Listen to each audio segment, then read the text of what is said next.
네, 안녕하십니까. 하준 아빠입니다. 2025년도 해가 바뀐 1월 1일 수요일입니다.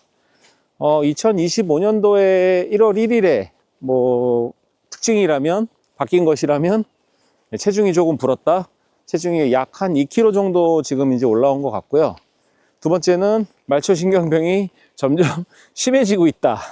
네, 이 두 가지가 특이점인 것 같습니다. 그거 외에는 별다른 변동사항이 없는 것 같고요. 어제 잠들기 전에 그런 생각을 좀 해봤거든요. 하준 아빠가 만약에 진단을 받기 전에 건강한 몸으로 좀 돌아간다면 과연 암에 걸리지 않을 자신이 있는가? 네, 정답은 예스였습니다. 암투병을 하면서 깨달은 두 가지가 있는데요. 첫 번째는 내가 암에 걸린 진정한 이유, 그리고 두 번째는 건강한 습관으로 인해서 건강한 몸을 만드는 방법, 이 두 가지를 깨닫게 되었습니다. 그래서 오늘은 이 두 가지를 가지고 좀 이야기를 해보려고 합니다. 암 환자가 되고 나서 느낀 거 두 가지는 확실한 것 같아요. 첫 번째로 암에 걸린 정확한 이유는 저는 일단 기본적으로 식습관이 좀 엄청나게 좋진 않았어요. 한 끼나 두 끼를 먹을 때의 그 질의 문제였었는데 그 질이 엄청나게 안 좋았던 것 같아요. 기름진 음식도 많이 먹었고 또 기름진 음식이랑 같이 술도 먹었기 때문에 아마도 암에 걸리는 결정적인 원인을 제공한 것 같습니다. 보통 일반적으로 지금 현재 저희 이제 40대라든가 30대, 특히 또 20대 분들 같은 경우에 식습관이 사실 엄청 좋지 않은 것 같아요. 이유야 여러 가지가 있을 수 있겠지만 바쁜 시간을 쪼개서 밥을 먹게 되고 또 해야 할 일들이 많아지고 또 내가 하고 싶은 일들이 많기 때문에 이 식사라는 거에 대한 중요성을 잘 생각하지 못하는 것 같더라고요. 이 식사라는 거의 중요성을 못 느끼는 순간부터 암에 대한 위험에 노출되는 것 같습니다. 두 번째로는 암에 걸린 중요한 또 이유 한 가지가 운동량의 부족이었던 것 같습니다.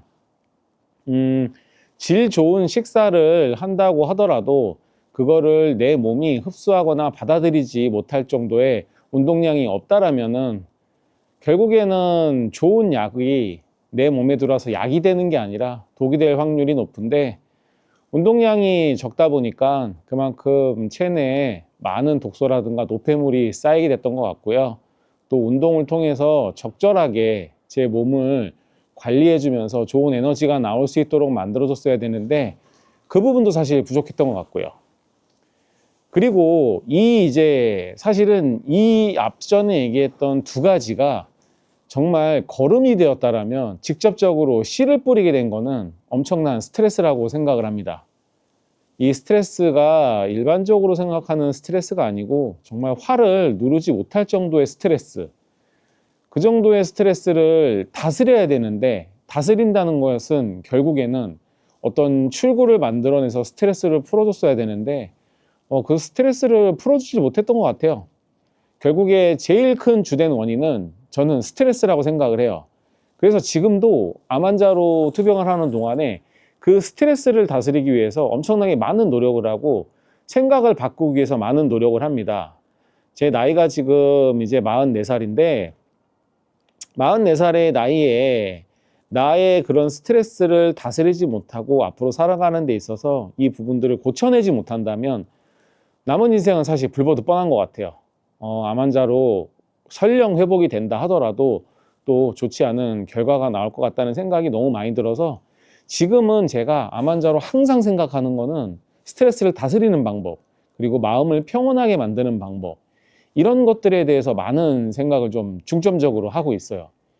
그렇기 때문에 제가 봤을 때는 이 세 가지를 다스릴 수 있는 사람들은 절대로 암에 걸리지 않는 것 같아요. 특히 이 세 가지 중에 어떤 한 가지만 엄청나게 무너지지 않는다면은 사실은 암에 걸리지 않을 거라는 장담을 조금은 조심스럽게 해보는 것 같습니다. 암에 걸리지 않기 위한 방법은 무엇인가? 정말 너무나도 당연한 것 같은데요. 첫 번째는 식습관입니다. 식습관을 어떻게 해야지 암에 걸리지 않느냐? 지금 현재 자신의 식습관을 되돌아보면은 사실 바로 알게 될 거예요. 좋은 것을 먹는 게 아니라 안 좋은 것을 안 먹는 습관을 들이는 게 가장 중요한 것 같습니다. 안 좋은 것들이라는 거는 소위 말하는 이제 가공식품들, 가공도 적당한 가공이 아니라 너무 많은 가공이 되어 있는 거죠. 간편식이 되어서 엄청나게 안 좋은 성분들을 가지고 이 원재료를 알 수 없을 정도로 가공을 한 제품들이 넘쳐나는데요. 그런 가공식품들, 그리고 정크푸드, 이런 것들은 암을 유발하는데 엄청난 요인이 되는 것 같습니다.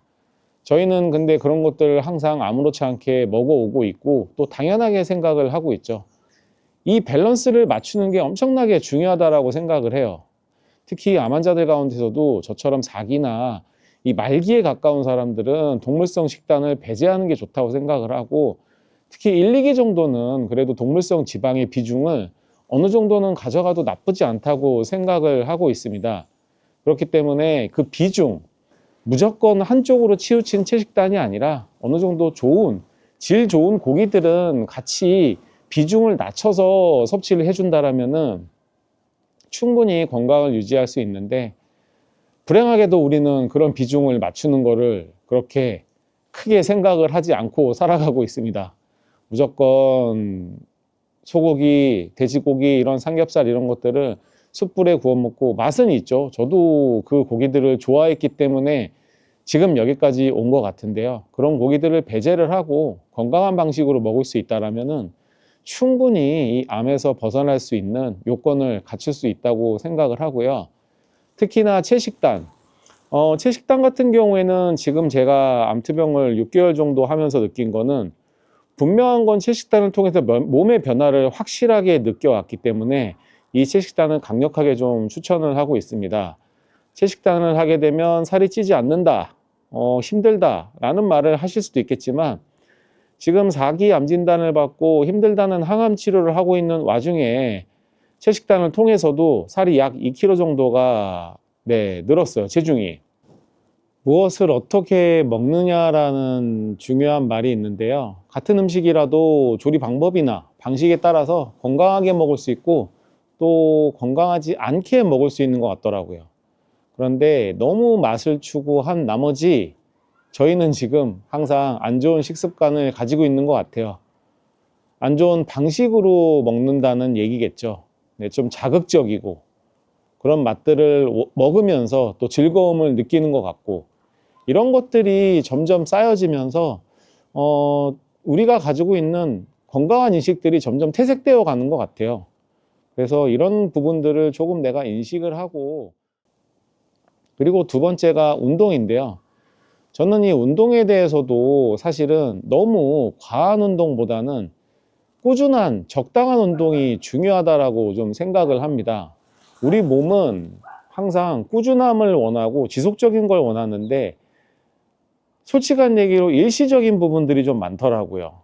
어떤 일시적인 순간에 의한 건강 관리, 몸 관리, 이런 것들이 좀 있는 것 같아요.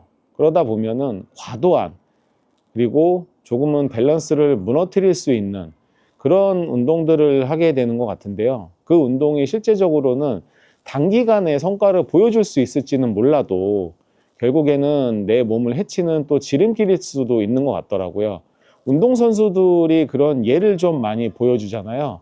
극한을 뛰어넘고 나서 그런 극한을 자꾸 뛰어넘는 연습들을 하다 보면은 지속적으로 젊었을 때 몸이 어느 정도 받쳐줄 때는 괜찮지만 나중에 나이가 들게 되면은 문제가 되는 경우를 좀 종종 보기는 하는 것 같아요.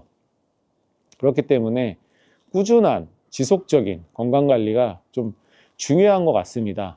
이 두 가지는 당연한 예인 것 같고요. 마지막에 이제 세 번째가 조화를 좀 이뤄야 될 것 같은데요. 이 세 번째, 스트레스 관리입니다. 이 스트레스 관리는 사실 관리라기보다는 스트레스를 받지 않고 살아가는 사람은 없는 것 같아요. 모든 사람들은 어떠한 상황들에 있어서 스트레스를 받고 또 그 스트레스를 가지고 살아가는데, 중요한 거는 스트레스를 풀어낼 수 있느냐 없느냐, 그 차이가 갈림길이 되는 것 같습니다. 스트레스를 100을 받았을 때 최소 절반 이상을 풀어낼 수 있는 사람들은 지속적인 스트레스가 쌓이지 않기 때문에 문제가 되지 않을 수 있는데, 그 100을 받은 스트레스를 단 10%도 소화를 하지 못한다라면, 풀어내지 못한다면 큰 문제가 될 수 있을 소지가 있다고 봅니다. 사실 앞에서 얘기한 식단이라든가 운동보다 가장 지금 신경을 많이 써야 되는 것들이 아마 스트레스이지 않을까 싶습니다. 특히 저와 같은 40대 가장들에게도 큰 문제일 수 있는데요. 가정을 또 지켜야 되고, 또 내가 내 앞에 주어진 그런 사명, 남편으로서의, 가장으로서의, 또 남자로서의 그런 야망들, 여러 가지 해야 될 일들이 많다 보니까 그런 와중에 좀 무리를 하게 되고, 우리나라의 또 그 사회적인 풍토, 이런 것들이 그런 말들 있잖아요. 고통을 참고 이겨내야 된다. 뭐 고통이 뭐 인내의 열매는 쓰다, 이런 것들. 근데 인내의 열매를 제가 겪어보니까 결국에는 이 병이라는 것밖에 얻지 않았습니다. 물론 인내의 열매가 쓰긴 씁니다. 지금 당해보니까 정말 쓴데, 그 인내의 열매를 무조건 참는 게 아니라 잘 풀어내서 참는 거, 현명하게. 그 방법을 찾으시는 게 저는 건강을 지키는 데서 가장 중요하다고 생각을 합니다. 항상 이 스트레스 관리는 좀 정말 신경 써서 하셨으면 좋겠습니다. 네, 오늘 영상은 여기까지고요. 이 암에 걸리지 않는 방법이라는 거는 사실 너무나도 간단한 것 같아요. 이 세 가지만 철저하게 지켜진다라면은 제가 봤을 때는 절대로 암에 걸릴 일은 없는 것 같아요. 뭐 유전적인 요인이다, 재수 없어서 걸린다, 이렇게 말씀하시는 분들이 간혹가다 있는데, 네, 그 말은 그냥 제가 봤을 때는 쌉소리 같고요. 이 세 가지들을 놓치고 살아가기 때문에 암이라는 위험에 항상 노출이 되어 있는 것 같습니다. 2025년도 새해 복 많이 받으시고요. 저는 또 항상 건강하고 좋은 영상으로 찾아뵐 것을 약속드리겠습니다. 안녕히 계세요. 안녕.